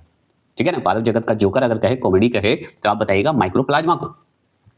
अगर पूछे सर्वाधिक प्रोटीन युक्त शैवाल कौन से होते हैं, तो स्पाइरुलिना होता है। स्पाइरुलिना जो होते हैं सर्वाधिक प्रोटीन युक्त शैवाल होते हैं, आप अच्छे से जानते हैं। ठीक है, आपसे पूछेगा हिंग प्रदान करने वाला पौधा कौन सा है, तो फेरुला एस्फो अलग कर दीजिए, एस्फोइटिडा अलग कर दीजिए, तो एस्फोइटिडा भी बोल सकते हैं, जो है हिंग प्रदान करने वाला। अब मेहंदी प्रदान करने वाला पौधा का नाम क्या है, तो इसका नाम पता है, लाउसोनिया नाम है। क्या नाम है, लाउसोनिया इनर जो है मिश है। क्या नाम है, इनर मिश है। तो आपसे पूछे मेहंदी प्रदान करने वाला पौधे का नाम बताइए, तो आप अच्छे से जानते हैं मेहंदी महिलाओं से संबंधित है, तो लाउसोनिया लिख दीजिएगा, लाउसोनिया इनर मिश बता दीजिएगा। हिंग प्रदान करने वाले पौधे का नाम अभी पढ़े आप, फेरुला एफोइटिडा बोल दीजिएगा। चलिए, वो तो हो गया। रुद्राक्ष को ही रुद्राक्ष यहाँ पे लिख दिया है, कोई दिक्कत नहीं है। रुद्राक्ष प्रदान करने वाला पौधा, रुद्राक्ष तो रुद्राक्ष प्रदान करने वाले पौधे का नाम क्या है बता सकते हैं, तो उसका नाम है एलियोकार्प्स। क्या नाम है, एलियो को अलग कर दीजिए, कार्प्स को अलग कर दीजिए, और सेरिकस को अलग कर दीजिए, खुदा अलग है वो। तो आप बोलिए रुद्राक्ष प्रदान करने वाले पौधे का नाम है एलियोकार्प्स सेरिकस, है ना। रुद्राक्ष पहनते हैं बहुत लोग। सबसे लंबी पराग नलिका किसका है, तो मक्का का ही तो है सबसे लंबी, याद रखिएगा। भारत का राष्ट्रीय पुष्प कौन सा है, कमल है, जिसे याद रखिए वैज्ञानिक नाम में कमल को क्या कहा जाता है, ये जरूरी है। ये तो आप जानते हैं कि राष्ट्रीय पुष्प कौन है, कमल है, लेकिन हमको ये जानिए कि कमल का वैज्ञानिक नाम क्या है, मतलब और किस नाम से जाना जाता है। तो याद रखिएगा, निलंबो न्यूसीफेरा बोल दीजिएगा, निलंबो न्यूसीफेरा। ठीक है। अब चलिए, भारत का राष्ट्रीय फल क्या है? तो आम है, कौन नहीं जानता, सब जानता है, आप भी जानते हैं, शुरुआती होता है ये सब पढ़ाई का। लेकिन वैज्ञानिक नाम आम का क्या है? तो इसे मैंगीफेरा इंडिका कहते हैं। हो सकता है राष्ट्रीय फल दे दे और आम का वैज्ञानिक नाम दे दे तो बहुत लोग गलत करके आ जाएंगे, इसलिए ध्यान रखिएगा, हो सकता है आम की जगह पे यही दे दे। विश्व की सर्वाधिक भारी लकड़ी का नाम बताइएगा। लकड़ी, उसका नाम है पता है? गवेकम। गवेकम बोलिएगा, गवेकम ऑफिसिनेली, ऑफिसिनेली पूरा नाम है। विश्व की सर्वाधिक भारी लकड़ी का नाम है गवेकम ऑफिसिनेली। क्लियर हो गए?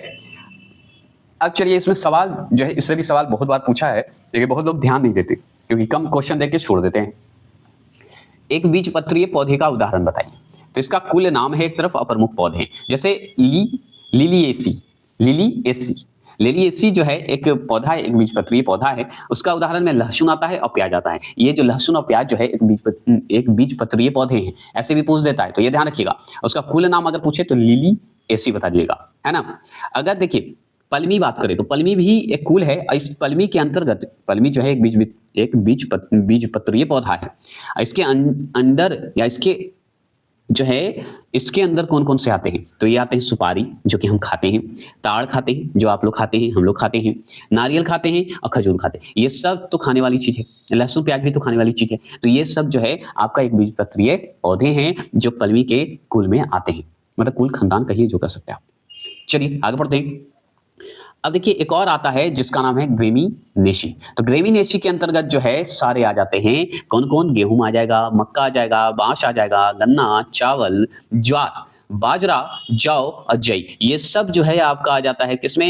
एक बीजपत्रीय पौधे जिसका नाम है ग्रेमिनेसी, इस कुल में आ जाता है। गेहूं, मक्का, बांस, गन्ना, चावल, ज्वार, बाजरा, जौ, जई, ये सब जो है आपका एक बीज पत्रीय। तो अगर आपसे पूछ दे कि चावल क्या है, तो एक बीजपत्रीय पौधा है, कभी मत बताइएगा द्विबीजपत्रीय, नहीं तो गलत हो जाएगा। गेहूं क्या है? तो एक बीजपत्रीय। किसके कुल में आता है? तो ग्रेमिनेसी के कुल में आता है, ये सब याद रखना है। लहसुन प्याज लिलिएसी है, कुल में आता है। विषाणु को क्रिस्टल के रूप में सबसे पहले प्राप्त करने के लिए किस वैज्ञानिक को नोबेल पुरस्कार से सम्मानित किया गया? तो वो स्टेनले को किया गया था, स्टेनले को ये दिया गया था पुरस्कार। अब देखिए अगर ये डायरेक्ट क्वेश्चन पूछता है, अगर किससे प्राप्त होता है? तो ये लाल शैवाल से ही प्राप्त होते हैं, ठीक है। जीवाणु को किन कारणों से एक पादप माना गया है? तो कोशिका भित्ति की उपस्थिति के कारण ये जो है जीवाणु को एक पादप माना गया है ना। आपसे पूछे समुद्री घासें, मतलब समुद्री पौधे किस कुल में आता है? तो वो आता है फेओफाइसिस में आता है। फेओ को अलग कर दिए, फाइसिस अलग कर दिए, तो फेओफाइसिस में आता है समुद्री घास, ठीक है, याद रखिएगा। मूंगफली में पोलीफली रोग उत्पन्न होता है तो कैल्शियम की कमी से हो जाता है, ठीक है। चलिए यहाँ पे देखिए आपसे पूछा, मूंगफली तो जान गए, फूलगोभी की बात करते हैं। फूलगोभी में जो इसे पढ़ा जाता है हिप्टेल, हिप्टेल भी बोल सकते हैं, वीटेल भी बोल सकते हैं, कोई दिक्कत नहीं। हिप्टेल आगे जाते बोलिए किस तत्व की कमी से होता है? तो वो होता है माली वेडेनम, वेडेनम से होता है, वेडेनम बोला जाता है, तो माली वेडेनम बोलिएगा, जो कि कमी से होता है। अब देखिए सोयाबीन की बात करते हैं। सोयाबीन में मेढक की आंख जैसा पत्ती पर धब्बा जो है जैसा रोग किसके द्वारा उत्पन्न होता है? तो वो होता है फफूंदी के कारण होता है, ठीक है। तो सोयाबीन में जो सोयाबीन का जो पत्ती देखते हैं उसमें मेढक जैसा आंख जैसा हो जाता है, वो जो धब्बा लग जाता है वो कौन सी बीमारी द्वारा उत्पन्न होता है? मतलब किसके द्वारा उत्पन्न होता है? फफूंदी के कारण ये होता है। आपसे पूछेगा कवक को रंजित जो है किया जाता है, तो कवक को रंजित किया जाता है मतलब कॉटन ब्लू द्वारा किया जाता है। आगे चलेंगे, आप पूछेगा कैरी ऑप्सिस के उदाहरण है, तो गेहूं और मक्का। गेहूं और मक्का कौन सा किसका उदाहरण है? कैरी ऑप्सिस का उदाहरण है। आपसे पूछेगा हसेप अलग कर दिएगा, हसेफ रिडीडेन बोलिएगा। हसेफ रिडीडेन का उदाहरण कौन सा है? तो नींबू और संतरा है, ठीक है। अब दीव, याद रखिए दीव अलग कर दिया, लिंगाश्रय, ठीक है। द्यू लिंगाश्रय पौधे का उदाहरण कौन सा है? तो तार है, पपीता है और नारियल है। ये तीन जो है द्यू लिंगाश्रय का जो है पौधे का उदाहरण है। अधिपादप का उदाहरण कौन सा है? तो ये है आर्किड, क्या है? आर्किड है, ठीक है। आपसे पूछेगा मुस्त्री ऐसे बोलते हैं, मुस्त्री का उदाहरण कौन सा है? तो दुब घास जो है, दुभी जो देखते हैं दुब घास उसी को बोलते हैं, तो वो मुस्त्री का उदाहरण आता है। कीटभक्षी जो आप देखते हैं पौधे का उदाहरण है, तो कीटभक्षी पौधे का उदाहरण कौन सा है? तो पीचर प्लांट है, सन ड्रियू है, या नीफेथिन्स, और एक और क्या है, यूट्रिकुलेरिया है। ये इतने याद रखिएगा। तो कीटभक्षी पौधे का उदाहरण में अगर ये चारों दे देते हैं तो आपको याद रखना होगा। तो कीटभक्षी पौधे में सबसे पहले पीचर प्लांट बोलिएगा, सन ड्रियू बोलिएगा, नीफेथिन्स बोलिएगा और यूट्रिकुलेरिया बोलिएगा। ये सब जो है क्या है, कीटभक्षी पौधे के उदाहरण हैं। अब कीटभक्षी से और भी क्या सवाल बनते हैं, कीटभक्षी पौधे कीड़ों को क्यों खाते हैं? कीटभक्षी जो पौधे होते हैं, घटपर्णी जो पक्षी हम जानते हैं, कीटों को क्यों खा जाते हैं? एक बात ध्यान रखिएगा, बहुत सारे लोग बहुत गड़बड़ किए हैं क्या कि कीटभक्षी पौधे को एक ही बात याद रखते हैं, घटपर्णी भी बोला जाता है। और आप अच्छे से जानते हैं कि कीटभक्षी जो पक्षी होते हैं कीट को खाते हैं, जो कि हम नीचे पढ़ेंगे भी। लेकिन उसमें कौन-कौन आता है ये आप लोग नहीं जानते। 1-2 का नाम जानते हैं और नहीं जानते। तो 4 जरूरी याद रखिएगा। पीचर प्लांट का नाम दे देता है, सन ड्रियू का नाम दे देता है, निफेंथिस का नाम दे देता है, यूट्रिकुलेरिया का नाम दे देता है। सबसे ज्यादा सवाल इससे बना है। ठीक है, तो याद रखिएगा ये सब जो चारों हैं ये कीटभक्षी हैं। अब कीटभक्षी पौधे कीड़ों को क्यों खाते हैं? नाइट्रोजन की पूर्ति के लिए कीटभक्षी जो पौधे होते हैं वो खाते हैं। याद रखिए, नाइट्रोजन की अपनी पूर्ति करने के लिए कीट को खाते हैं।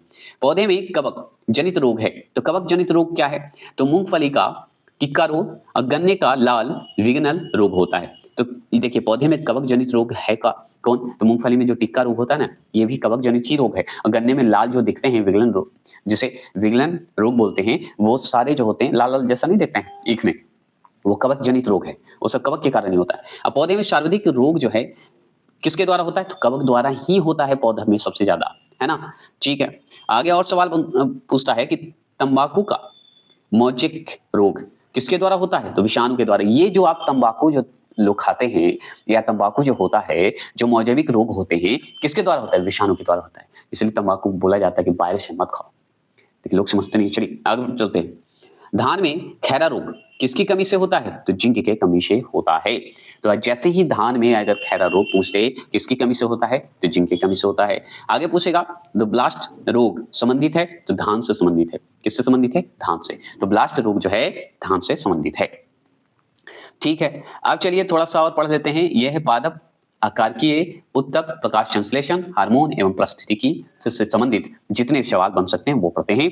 तो देखिए, जड़ का विकास करता है, मूलांकुर से होता है। तना का विकास करता है, कैसे होता है? तो प्ररोह से होते हैं।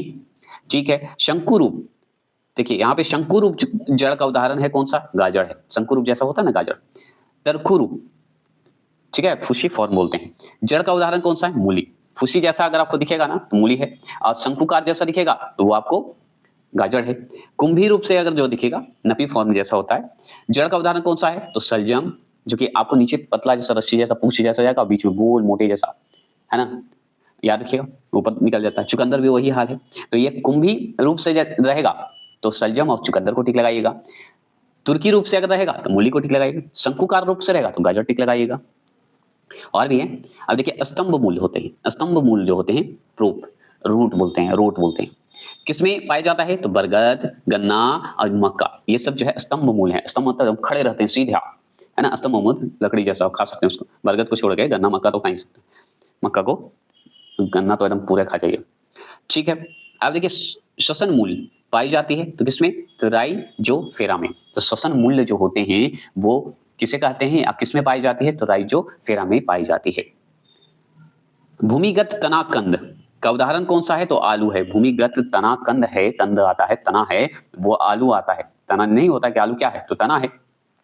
अब भूमि जो है, याद रखिए, भूमिगत तना प्रकंद अलग है, तना कंद अलग है, याद रखिएगा।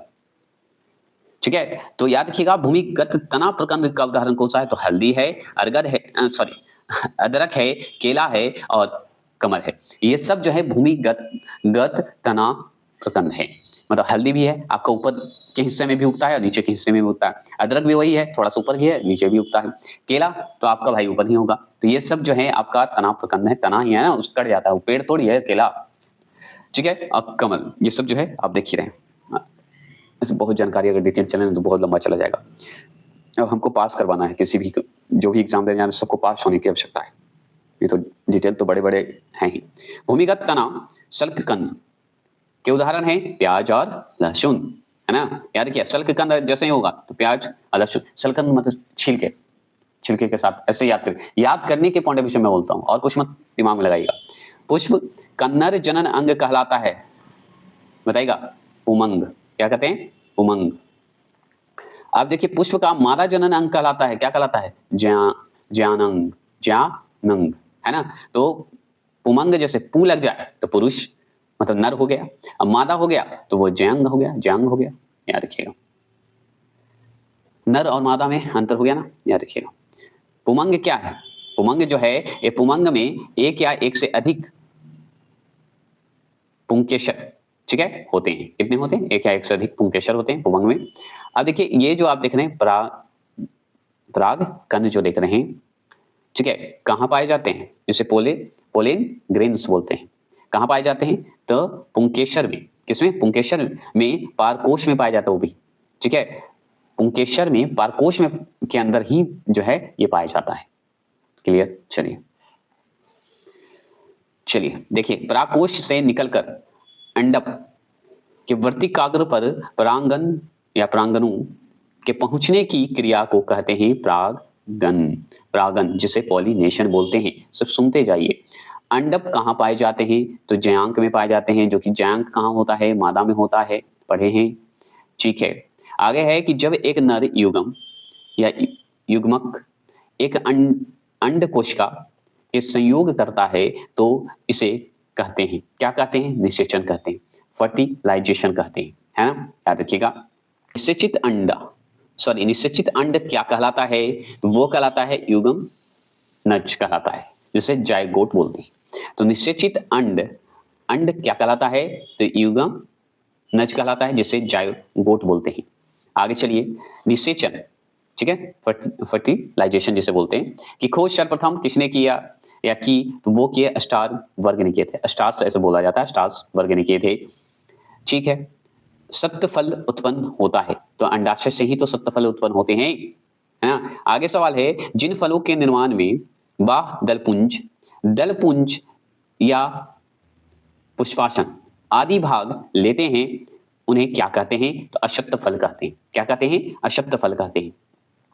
अशक्त फल उत्पन्न होता है बीजांड से उत्पन्न होता है। किससे उत्पन्न होते हैं? बीजांड से उत्पन्न होते हैं। हम लोग क्या पढ़ेंगे? अशक्त फल पढ़ लिए कि बीजांड से उत्पन्न होते हैं, शक्त फल जो होते हैं अंडाशय से उत्पन्न होते हैं, ये तो पढ़ लिए। अब ये पढ़ रहे हैं कि बीजों के अंकुरन के लिए आवश्यक दशाएं हैं। आवश्यक क्या होती है? ताप होना जरूरी है, जल होना जरूरी है, ऑक्सीजन तो होना ही जरूरी है, ठीक है। अब असत्य फल कौन सा है और सत्य फल कौन सा है? तो असत्य फल का उदाहरण आपको देखा जाए तो सेव जो है असत्य फल है, कटहल जो है असत्य फल है, नाशपाती जो है असत्य फल है, ठीक है। तो सत्य फल का एक एग्जांपल आप दीजिए, बताइए कौन सा आएगा। लेकिन निषेचन के बिना फल का उत्पन्न करने को कहते हैं, क्या कहते हैं? पार्थियोनोकार्पी कहते हैं। पार्थियोनोकार्पियो बोला जाता है या कार्पी बोला जाता है, जो कि निषेचन के बिना फल को उत्पन्न करना, ठीक है। अब देखिए, अदरक जो है जड़ नहीं तना है। क्यों? ऐसा क्या बात है? अब आलू जैसे आलू भी तो जमीन के अंदर उगता है, तो जड़ होना चाहिए, तना क्यों है? तो उसी तरह अदरक है, जड़ नहीं है, तना है। क्यों है? क्योंकि इसमें गांठें और पेरियाय होती है। तो गांठें और पेरियाय होती है, इसलिए ये तना है अदरक, जड़ नहीं है। चलिए, ये जो है आप देख रहे हैं, थोड़ा सा शब्द का जो है वर्ड मीनिंग का खेल है। राउवेल्फिया किससे प्राप्त होता है? तो जड़ से प्राप्त होता है। ये जो आप देख रहे हैं, इसका नाम है डिजिटेलोनस। जो है किससे प्राप्त होता है, बता सकते हैं? तो याद रखिए, लोनस के जगह पे लोनस यहाँ पे नहीं होना चाहिए था, लोअश होना चाहिए था। तो डिजिटल लोअश किससे प्राप्त होता है? तो पत्तियों से प्राप्त होता है। आगे देखिए, कुनेन किससे प्राप्त होता है? जो मलेरिया की दवा है, एक दवा है, तो वो है सिलिकोना की छाल से प्राप्त होता है, जो कि मलेरिया के लिए बहुत फायदेमंद होते हैं। अफीम पेड़ के किस भाग से प्राप्त होता है? जिसमें मार्फिन नामक जो है क्षार पाया जाता है, तो वो फूल से प्राप्त होता है, ठीक है। लौंग जो है प्राप्त होता है, तो लौंग प्राप्त होता है, आप जानते हैं, पुष्पकली से प्राप्त होता है। ये सब सवाल आपसे डायरेक्ट पूछा है कि नहीं पूछा है। इंसुलिन प्राप्त होता है किससे? तो डाहलिया के जड़ों से प्राप्त होता है। तो इंसुलिन प्राप्त होता है कहां से? डाहलिया के जड़ से प्राप्त होते हैं। आपसे पूछे कॉफी प्राप्त होता है कहां से? तो बीज से प्राप्त होते हैं, बीज होता है कॉफी। ये सवाल मैंने मुख्तलिफ में बहुत बार पूछा है और प्रीवियस ईयर में भी। दालचीनी प्राप्त कहां से होता है? तो ये भी पौधों के छाल से प्राप्त होता है, जो कि दालचीनी हम लोग घर में खाते भी हैं। अब देखिए, हीरोइन प्राप्त होता है कहां से, बता सकते हैं? तो अफीम से ही, अफीम को हीरोइन कहते हैं एक तरह से। अफीम पोस्ता से प्राप्त होता है, जो कि बहुत घटिया चीज है ये। आगे सवाल है कि कपास के रेशे प्राप्त होते हैं, तो हमें पौधे के फल से प्राप्त होते हैं, है ना, पौधे के फल से प्राप्त होते हैं। कलम यहाँ पे कलम का उदाहरण कौन सा है? तो बांस जो है कलम का उदाहरण है। ऐसे झाड़ी के रूप में भी जाना जाता है, ये भी आप जानते हैं, उसी को कहते हैं। याद रखिएगा, ड्रूपी, ड्रूपी ऐसे बोलते हैं या ड्रूपे बोला जाता है। फल का उदाहरण कौन है? तो आम, नारियल और जामुन है। ठीक है। अब बेरी, बेरी फल का उदाहरण कौन सा है? तो टमाटर है, बैगन है, अमरूद है, अंगूर है, केला है, खजूर है। ये सब जो है बेरी फल का उदाहरण माना जाता है। तो बेरी ऐसे बोलते हैं। ठीक है। और ड्रूपी उससे बोलते हैं या ड्रूपे बोला जाता है। ठीक है, याद रखिएगा। तो ये सब उदाहरण आपसे पूछता है। अब देखिए यहाँ पे पीपो कहीं कहीं दे देता है, पेपो भी दे देता है। तो पीपो ऐसे याद रखिएगा। फल का उदाहरण कौन सा है? कद्दू है, करेला है और निनुआ है। ये सब जो है पीपू या पेपो की बात करते हैं। यहाँ पे देखिए पोमी, पोमी का उदाहरण या पोमी या पेमी, ये उदाहरण आते हैं। फल का उदाहरण तो सेब और नाशपाती। याद रखिए, बस इतना ही सवाल ज्यादा पूछता है, ये जरूरी है।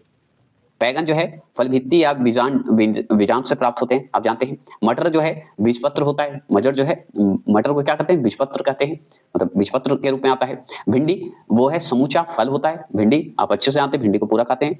शहतूत जो होता है रसीले परिदलपुंज होते हैं।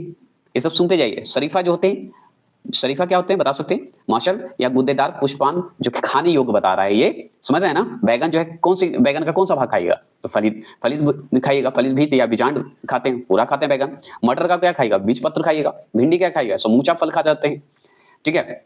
शहतूत क्या होता है? शहतूत का जो है रसीले परिदल पुंज खाते हैं, बस रसीले चीजों को हम खाते हैं शहतूत में। अब शरीफा की बात करें तो शरीफा क्या है? शरीफा एक मौसल है, गुदेदार पुष्पान है, जो कि हम खाते हैं इसको, है ना। इमली क्या है? इमली जो है आपका बीजपत्र है, भ्रूण है, याद रखिएगा। उसके बीच वाले भाग को हम लोग खाते हैं, ऐसे याद रखने के तरीके से बोल रहा हूँ। मूंगफली क्या है? बीज खाते हैं। मूंगफली में छिलिए और खाइए बीज को। ठीक है। अमरूद की बात करें तो अमरूद 3 भागों में ये जो है बांटा गया है, 3 भागों में है, जिसे हम कहते हैं एपिकॉर्प, मेसोकॉर्प या मोसोकॉर्प और एंडोकॉर्प, यार देखिए कार्प बोलते हैं। तो ये सब जो है अमरूद का भाग है। नींबू का भाग अगर पूछे तो रसीले प्लासेंटा बोलते हैं, जो कि खाने योग्य भाग माना जाता है। सिंघाड़ा, सिंघाड़ा जो होता है बीजपत्र होते हैं, यार देखिए बीज जैसा होता है, उसी के भाग को खाते हैं। धनिया पुष्पासन एवं बीज होते हैं। ठीक है। गेहूं का बात करें तो गेहूं का भ्रूण पोष खाते हैं हम लोग, है ना। ये गेहूं जो है एक बीजपत्रीय में आता है, ये आप ऊपर पढ़ चुके हैं। पपीता का फल मध्य फल भित्ति खाते हैं, मध्य का भाग खाते हैं ना, छिलका छिलिए खाइए। ठीक है। अब बात करते हैं जीन क्या है। अब सवाल ये बनता है जीन क्या है? तो यह मक्के में पाए जाने वाला एक प्रोटीन है, जीन। ठीक है। अब चलिए, पौधे के वार्षिक वलय जिसे एनुअल रिंग बोलते हैं से क्या ज्ञात होता है? तो ये पौधे की आयु ज्ञात की जाती है। अब बात करते हैं व्यावसायिक रूप से क्रॉक किससे प्राप्त किया जाता है? तो ओक या क्वा क्रश रबर से प्राप्त होता है। अब शाइमा, शाइमा जो है किसे कहते हैं? तो नए पौधे के ऊपरी इन्फ्लोरेंस भाग को कहते हैं। ठीक है। अब बात करते हैं फलों के अंदर ही बीजों के अंकुरन को क्या कहते हैं? तो बीपी पेरी कहते हैं, बीपी पेरी कहते हैं। आगे है कि पुष्प विभिन्न रंगों के होते हैं क्योंकि उसमें पाया जाता है एंथ्रोसाइनिन पाया जाता है। ये सब पढ़ चुके हैं आप, सुनते जाइए सर, क्योंकि एग्जाम निकालना है मुझे आप लोगों का। वेलाडोना नामक औषधि एट्रोपा वेलाडोना नामक पौधे के किस भाग से प्राप्त होता है या होती है? तो जड़ तथा पत्तियों से होती है। पता है इस बार स्टेट का जो एग्जाम देने गए होंगे उनका देखिएगा पूरा क्वेश्चन बहुत अच्छे से लड़ा है। एनसीईआरटी का जो मैं पढ़ाया था बहुत पहले, पूरा क्वेश्चन 9 to 10 ही था, तो सबको लड़ेगा ही, ये तो आप भी जानते हैं, बहुत अच्छे से जानते हैं। तो इस बार आप जो भी मैं कहूँ, रिक्वेस्ट है आपसे कि जो मैं बीपीएससी का पढ़ाने जा रहा हूँ वो जरूर पढ़ लीजिएगा, आपके लिए बहुत ही फायदेमंद होगा, ये मैं 100% करता हूँ। चलिए, मॉर्फिन पौधे ये किस भाग से प्राप्त होती है? तो वो पुष्पकली या कैप्स ऐसे बोलते हैं, कैप्सूल से प्राप्त होते हैं। तो मॉर्फिन पौधे जो है किस भाग से प्राप्त होते हैं? तो पुष्पकली या कैप्सूल से प्राप्त होते हैं, ये भी बोल सकते हैं। प्याज में कहाँ जो है खाद्य जमा होता है? तो शाल्क पत्र में ही तो होते हैं, है ना, शाल्क पत्र में ही तो खाने योग्य होते हैं, खाद्य जमा होते हैं।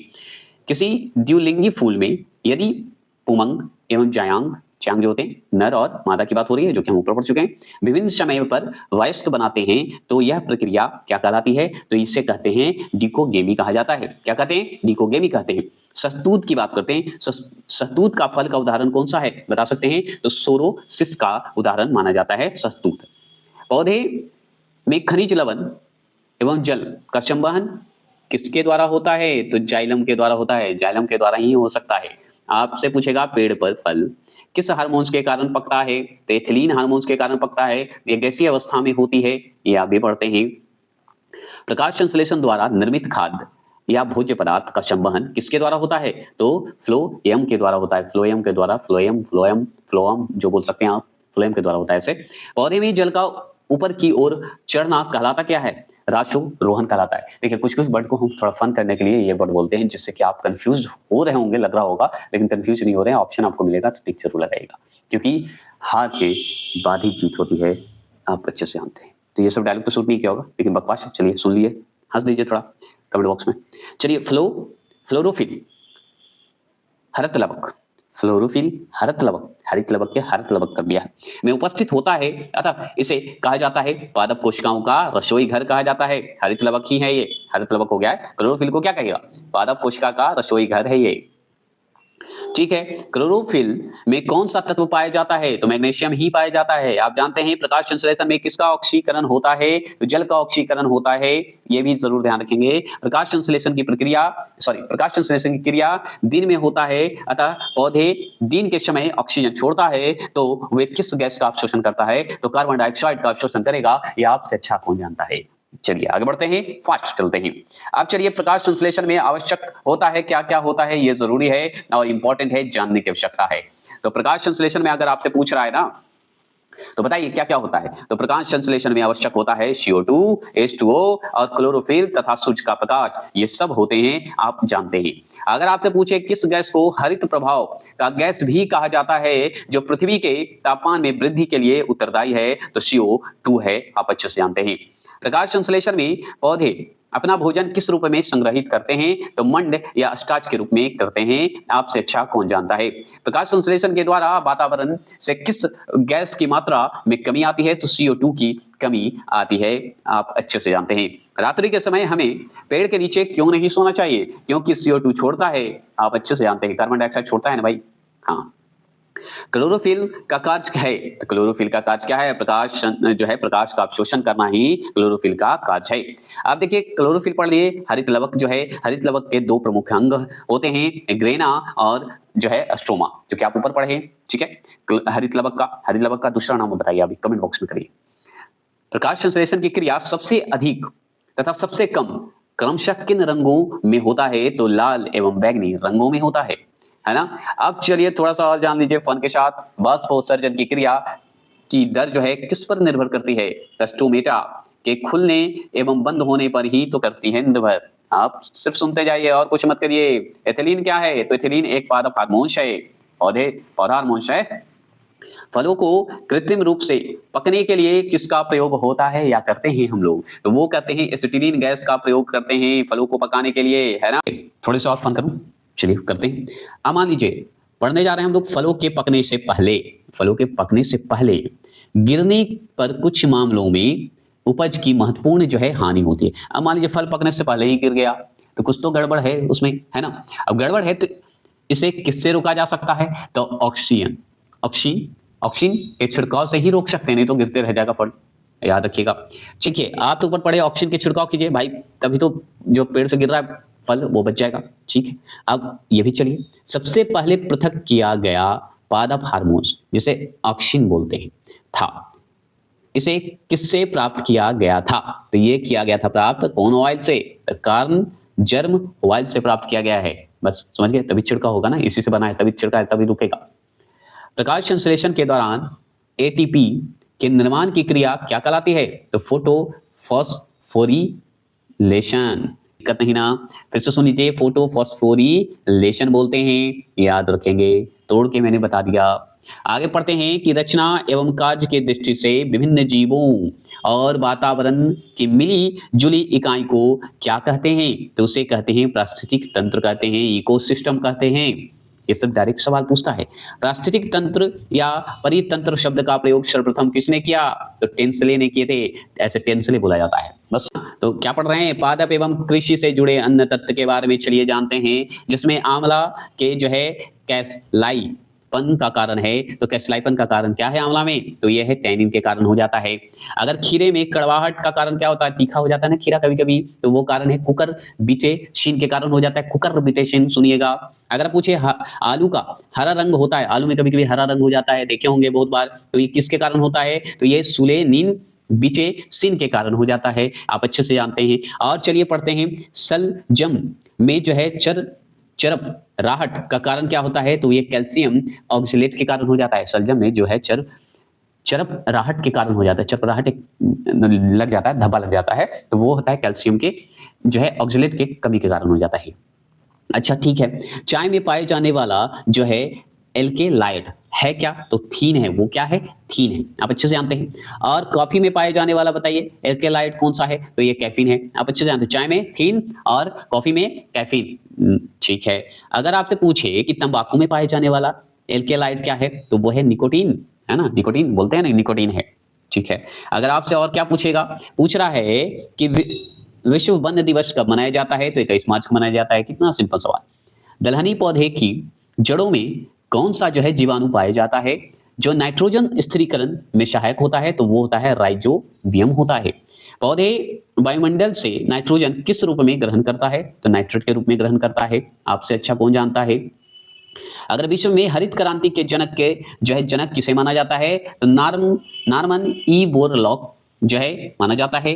ठीक है, आपसे और लास्ट क्वेश्चन और लास्ट सवाल क्या है कि भारत में हरित क्रांति के जनक किसे माना जाता है? तो हम जानते हैं स्वामीनाथन को माना जाता है, एम.एस. स्वामीनाथन को मानते हैं। ये हो गया आपका पहला पार्ट बायोलॉजी का। जस्ट आ रहे हैं, इसके बाद जो जितना भी बायोलॉजी का क्वेश्चन खत्म होगा, बस वेट करें, वॉच करें, देखते रहें। जय हिंद, जय भारत।